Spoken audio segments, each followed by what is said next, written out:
ஏமா நீ இன்னைக்கு காலேஜ் போறியா? காலேஜ் போறேனா? உங்களுக்கு அந்த பஞ்சாயத்து வேலையை போறதெல்லாம் காலேஜ் போற மாதிரி தானே? ஆமா, அங்க போய் வெயில்ல நிக்க உங்களுக்கு தான் தெரியும். ஆமா, அப்படியே வெயில்ல நின்று ரொம்ப தான் கஷ்டப்படுதிய. ஆமா, நம்மளும் போமா மீனா, பஞ்சாயத்து வேலை ஈஸி தான் சொன்னாங்க. அது வீட்டுல இருக்கவங்க சொல்லுவாங்க, வேலைக்கு வர யாரும் சொல்ல மாட்டாங்க ஈஸின்னு. என்ன இங்க இருந்து ஒரு கூடையும் சட்டியும் தூக்கிட்டு போவிய,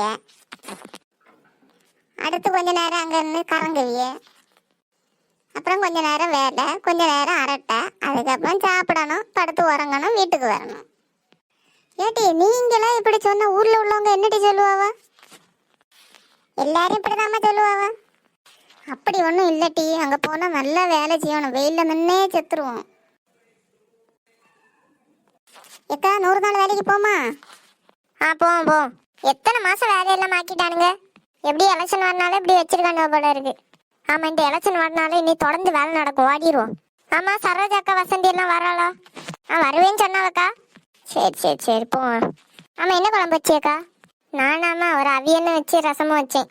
அப்போ எனக்கு கொஞ்சம் எடுத்துருங்க அக்கா. எனக்கு வேற மீன் குழம்பு மட்டும்தான் இருக்கு. சரி வண்டி, நான் கொண்டு வரேன். அப்ப நான் போய் கிளம்பட்டுமா? நீங்க 2 பேரும் ஐஷுக்கும் சாப்பாடு எடுத்து கொடுத்துட்டு ஜனனிக்கும் சாப்பாடு எல்லாம் எடுத்து கொடுத்து தலையெல்லாம் கட்டி விடுங்க. சரிம்மா. என்ன ஐஷு, காலேஜ் கிளம்பிட்டியா? இப்படியா போவாவே? ட்ரெஸ் ஒன்று மாத்தட்டாமா? எது கேட்டாலும் இந்த குட்டி குதிர்க்கமாவே பேசுது. எனக்கு நெய் சாப்பாடு வேண்டாம். ஏன் சாப்பாடு வேண்டாம்? என் ஃப்ரெண்டுக்கு நெய் பர்த்டே, அதனால அவள் கேன்டீன்ல எங்களுக்கு சாப்பாடு வாங்கி தருவா. அப்படின்னா சரி நானும் கிளம்பிய மகா, எனக்கு சாப்பாடு எடுத்து வை. அப்படியே வள்ளியத்தையும் கொஞ்சம் ரசமும் அவியலும் தனியாக எடுத்து வச்சிரு. சரிம்மா. என்னைக்கு பார்த்தாலும் இந்த வீட்டில் அவியலும் ரசமும் தான். அதான் உனக்கு சாப்பாடு வேண்டாம்னு சொல்லிட்டு எல்லா பின்னாடி நின்று பேசிட்டு இருக்க. இந்த வீட்டில் வா திறக்க முடியாது, வந்துருவாள்வ. இதுக்குதான் 2 பிள்ளைல பிறக்கணும்னு சொல்லுது. இப்படி கூட்டத்தை பெற்று போட்டா அப்படிதான். என்னை மகாம் பெற்றுட்டு நிறுத்திட வேண்டியதானே? இந்த குட்டியெல்லாம் எதுமா பெத்த? அதை நினச்சுதான் நான் இன்னும் வருத்தப்பட்டு இருக்கேன். எவ்வளோ ஆளு பத்தியலாக்கா இன்னைக்கு. ஆமா, இத்தனை நாள் வீட்டில் கிடந்ததில்ல. இப்போதான் நீ வேலை வச்சிருக்கு, அதான் இப்போதான் எல்லாரும் மூச்சு வந்திருக்கும். நிறைய ஆம்லேட் இருக்கு வேலையை பத்தியா? அதெல்லாம் இடுப்பு ஒடிஞ்சதும் நாண்டு போங்கண்ணா. குட்டை வாய் பேசாம வேலையை செய்யுங்க டி. சரி நம்ம வேலை செய்திருக்கட்டும். என்ன இந்த சரவ காணல? டீனா பின்னாடி தான் நிக்கேன். என்ன வந்து ஒட்டு கேட்டுதான் நிக்க? நான் ஒட்டும் கேட்கல கொட்டும் கேட்கல, இப்பதான் டீ வந்தேன். ஆமா, உங்களுக்கு இந்த வேலைக்கு வர நேரமா தெரியுமா? எனக்கு மாடை பார்க்கணும், தோட்டத்தை பார்க்கணும், எல்லாம் முடிச்சிட்டு தானே வர முடியும். அதான் உங்களுக்கு அவ்வளவு வேலை இருக்குல்ல, உங்களுக்கு எதுக்கு இந்த தேவையில்லாத வேலை? சும்மா வந்துட்டு சம்பளம் கிடைக்கும்ல. ஏன் டீ அவங்க செய்துட்டு போட்டு உங்களுக்கு என்ன? நல்லா புத்திசாலிக்கா, காலையிலே வந்து புக்கை தந்துருவாங்களே, புக்கை கொண்டு வைன்னு. வேலை எங்க யாருன்னு எல்லா டீட்டெயிலும் அவங்க தான் தரது. காலையிலே வந்து சொல்லுவா, மாட்டு தரையிலேயாக்க வேலை அங்க போங்கன்னு. நேரமா வர நமக்கு ஒன்றும் தெரியாது, அவங்களுக்கு எல்லாம் தெரியும். சரி எல்லாம் விடுங்க, கிடந்து வேலை செய்யுங்க. அவ்வளவு பார்த்தாலும் இன்னும் கிடந்து அறுத்து கிழிப்பாள்வ. சட்டியோ மம்பட்டியோ ஒன்றும் கொண்டாடாம சும்மா வந்திய. ஐயே, நான் ஒன்றும் கொண்டாடலையே. அப்படின்னா என் போட்டோ எடுக்க நேரத்துக்கு மட்டும் வந்தா போறாதா? சரி, சாப்பாடு அது கொண்டு வந்தீங்களா? கொண்டு வந்தேன். சரி, போய் அதை சாப்பிட்டுட்டு பாய் விரிச்சு பாடுங்க. ஓட்டி வந்தாலும் வசந்தி அக்கா சட்டி எங்க தாங்க, மண்ணை எடுத்து ஆரங்க கொண்டு தட்டுங்க. லட்சுமி அக்கா, நீங்க மண்ணை வெட்டி சரோக்கு தலையில எடுத்து கொடுங்க, கொண்டு போய் தட்டிட்டு. ஆமா சரோஜா அக்கா, உங்களுக்கு நான் இப்ப எப்படி வெட்டி தருவேன்? அதான் லட்சுமி நானும் யோசிச்சுட்டு இருக்கேன். ஆமா, 2 பேரும் நல்லா யோசிங்க. எல்லாம் சாப்பிட போற நேரம் ஆச்சு. ஒரு மம்மட்டி மண்ணு கூட நம்ம இன்னும் கொண்டு போய் தட்டல.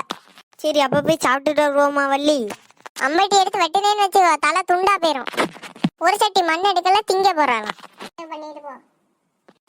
வேலைக்கு வரும்போது புதைச்சோறு கொண்டு வந்து சாப்பிடுறதே தனி ஒரு ருசிதான்ல.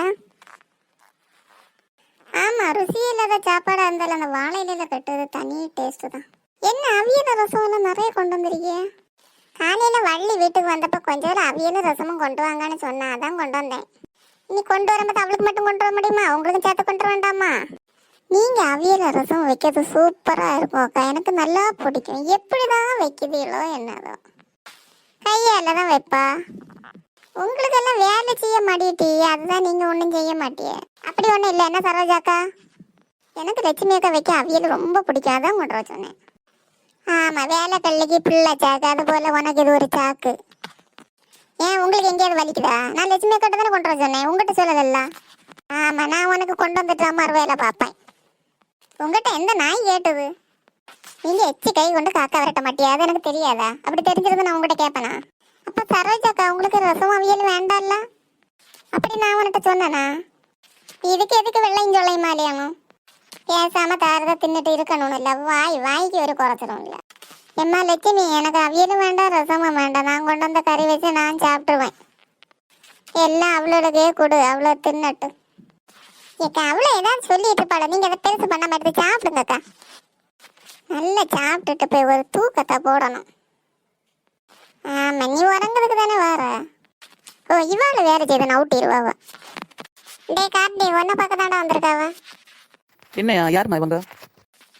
நீ நேற்று பொண்ணு பார்க்க போனல, பொண்ணுக்கு அப்பாவும் தங்கச்சியுமா. பொண்ணுக்கு அப்பாவா? அப்பா இல்லையான்னு சொன்னாங்க. என் தம்பி செத்து போயிட்டேன்னா சொன்னாங்க. அப்படி இல்லை சார், இல்லைன்னு சொன்னாங்க. நான் தான் மகாக்கு அப்பா. உட்காருங்க சார், நீ உட்காருமா. நீங்க ரெண்டு பேரும் சேர்ந்து ஒரே குடும்பமா இல்லையா? இல்லை, எங்கள் 2 பேருக்கு ஒரு சின்ன பிரச்சனை, அதனால நாங்கள் பிரிஞ்சு தான் இருக்கோம். நீ மகாக்க தங்கச்சி ஐசுவா? ஆமாம். நான் நேற்று வந்தப்போ நீ காலேஜ் போயிருந்தல. ஆமாம். அம்மா 2 பேரும் காப்பி எடுத்துட்டு வா. போய் போட்டுட்டு வா. மகா நல்லா இருக்கா ஐசு? ஆ, என்ன நீ எது கேட்டாலும் ஒரே வார்த்தையில் பதில் சொல்லுங்க. நீங்கள் கேட்டீங்க, நான் அதுக்கு பதில் சொன்னேன். ஏன் என் மேலே ஏதாவது கோவமா? ஆமா, நீங்க எங்க மீனாக்காவை தானே பொண்ணு பார்க்க வந்தீங்க. அப்படி இருக்கும்போது எதுக்கு மகாவை பிடிச்சிருக்குன்னு சொன்னீங்க? ஓ, அதுதான் விஷயமா? சரிம்மா, தம்பி பொண்ணை பார்க்க போயிட்டு மகாவை பிடிச்சிருக்குன்னு சொல்லிட்டு வந்துட்டான். இனி நீங்கள் மகாவை போய் பார்க்கலல்ல, நீங்கள் என்ன முடிவு பண்ணியிருக்கீங்க? அவன் விருப்பம் தான் எங்க விருப்பம். என்ன ஒண்ணுமே வேண்டான்னு சொல்லிட்டு வந்திருக்கான். அது எப்படி ஒண்ணும் வாங்காம கல்யாணம் பண்ண முடியும்? ஏம்மா, நீங்கள் என்ன எதிர்பார்க்குறீங்களோ அதுக்கு மேலே நான் செய்வேன் என் பிள்ளைக்கு. அதை பற்றி நீங்கள் கவலைப்படவே வேண்டாம். எப்பா அதுக்கு அம்மா ஒத்துக்கிட மாட்டா. என்னதும்மா உங்க அம்மா ஒத்துக்கிட மாட்டாங்க? இல்லை, எங்கள் அப்பா எல்லாம் பண்ணான்னு சொல்லுவார்ல, அதை எங்கள் அம்மா ஒத்துக்கிட மாட்டாங்க. உங்க அம்மாவும் ஒன்றும் பண்ண மாட்டாங்க. பண்ணுகாலையும் பண்ணக்கூடாதுன்னு சொன்னா அது எப்படி? ஏம்மா அவங்க ஒன்றும் பண்ண மாட்டேன்னு சொல்லல, அவங்களால முடிஞ்சதை செய்வேன்னு சொன்னாங்க. அது எப்படி முடிச்சதை பண்ணுவேன்னு? உன் தகுதிக்கு அவங்க பண்ண வேண்டாமா? ஏம்மா கொஞ்சம் சும்மா இரி.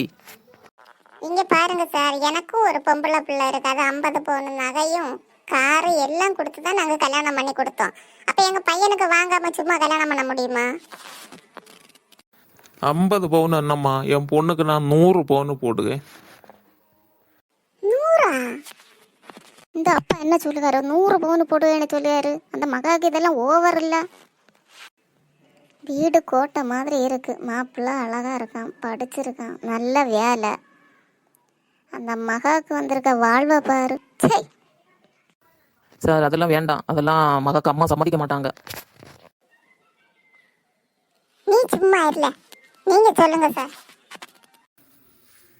நான் என் பொண்ணுக்கு 100 பவுன் நகையும் காரும், அது இல்லாமல் வீடு வேணுமா, என்ன வேணுமோ நீங்கள் கேளுங்க, நான் செய்யலாம். நீங்க என்ன சொல்லி அதை செய்தாலே போதும் சார் எங்களுக்கு. ஆனால் என்னால் இதை நேரடியாக மகாவுக்கு செய்ய முடியாது. அதனால நான் அதுக்கு கல்யாணத்துக்கு முன்னாடியே உங்கள் கையில் கொண்டு எல்லாம் ஒப்படைச்சிருவேன். சரி சார். ஆனால் நீங்கள் இப்போ எல்லாரும் சேர்ந்து பொண்ணு பார்க்க போகும்போது அங்கே போய் வரதட்சணை பற்றி எதுவுமே பேசாதீங்க. நீங்கள் போடுகதை போட்டால் போதும்னு சொல்லுங்க. சரி சார், ரொம்ப சந்தோஷம். ஆனால் எனக்கு உங்ககிட்ட ஒன்று சொல்லணும். என் பொண்ணு மகாவை சந்தோஷமாக பார்த்துக்கிடுங்க. அவளை நல்லபடியாக வாழ வைக்கணும். நீங்கள் அவள் சந்தோஷமாக இருந்தாலே எனக்கு போகும். அதெல்லாம் நாங்க ஒரு குறையும் இல்லாம பாத்துக்கிடுவோம் சார். சரிம்மா, அப்போ நாங்கள் கிளம்பட்டுமா? சரி சார், போயிட்டு வாங்க. ஐசு நான் மகாவை கேட்டேன்னு சொல்லு. ம்